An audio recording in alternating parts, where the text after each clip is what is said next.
Hey everyone, welcome back to Twinges 英会話。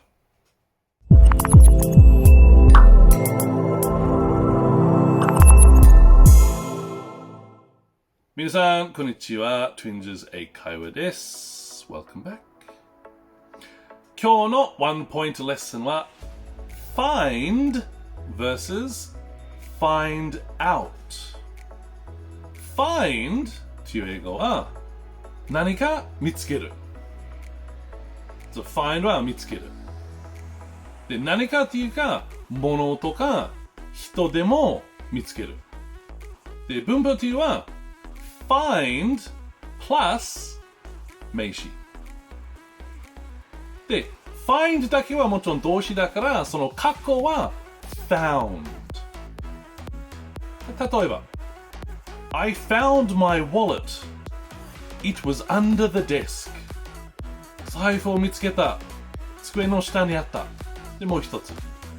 She hasn't found her keys yet. 彼女はまだ鍵で見つけてない。で、find out という英語は見つけるとちょっと違くて、なんか情報を発見する。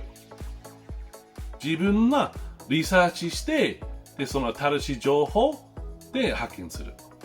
で、find と一緒で、find out でまだ名詞はくっつける。例えば、I finally found out his last name. やっと名字が分かった。で、もう一つ。I found out my teacher was from Canada. 私は先生がカナダ出身であることで分かりました。で、みんな勉強しましたか？よかった。で、みんないつも見るありがとう。Thank you for watching and see you in the next one. Bye bye.